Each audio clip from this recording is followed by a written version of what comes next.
The government has been urged to use radical Australian-style tactics to stop illegal crossings of the channel in small boats amid warnings that the arrival of record numbers of people has pushed Conservative voters' patience to breaking point. France's failure to stop the dangerous crossings threatens to damage already fraught relations with the UK, just as Britain attempts to negotiate major changes to the Brexit deal governing trade with Northern Ireland. Prime Minister Boris Johnson has pressed for France to police the beaches after a record-breaking 1,185 people reached the UK on Thursday. Tony Smith, a former head of the border force, has accused France of turning a blind eye to the deaths of migrants and the activities of criminal gangs. Former Security Minister Sir John Hayes urged the government to bring forward plans to turn back the boats, saying, "If not now, when more than 23,500 people have crossed the channel this year, up from 8,420 last year." Sir John,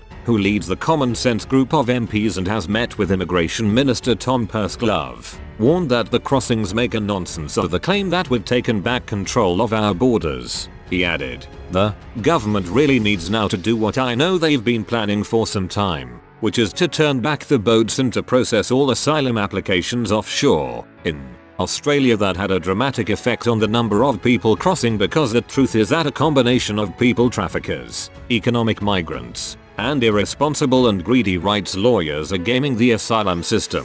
Australia ignited international controversy after it launched Operation Sovereign Borders in 2013.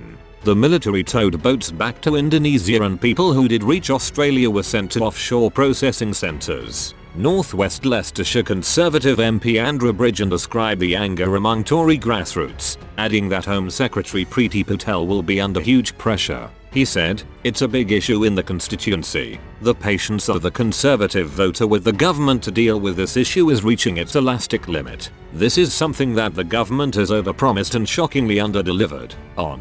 It's got to be addressed. Pushing for reform of the Human Rights Act," he added. "We should deport them immediately, which would be a disincentive for people to waste their money with ruthless people traffickers, placing themselves in mortal danger. If they knew they were going to be turned around immediately and sent back to France, it would only take a week and it would stop. If then they are eligible to come to the UK, they should apply through normal channels, because what they are doing by entering the country illegally is making a mockery of our immigration system. The government can expect widespread condemnation if it adopts tougher tactics, with the UN Special Rapporteur on the human rights of migrants earlier this year denouncing the cruel and deadly practice of pushing back migrants. However, the Conservatives are also under pressure from Reform UK, the successor to the Brexit Party. Party leader Richard Tice said, "The government is not determined to stop this, or they would have done.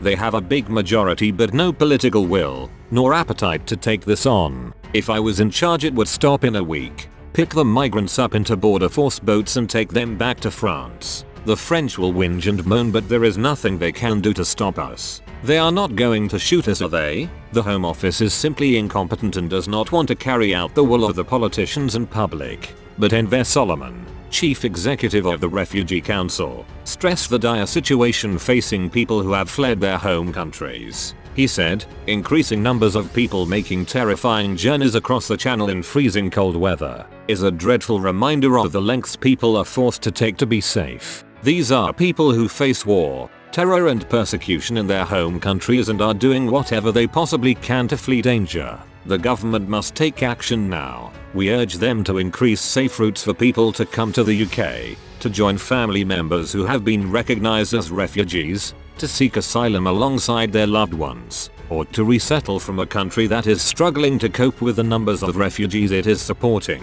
It is these actions that will stop people in desperate danger having to put their lives in further danger by making such perilous journeys. Every man, woman and child must be treated with compassion and humanity when they arrive here. Sadly, we know that this is not happening.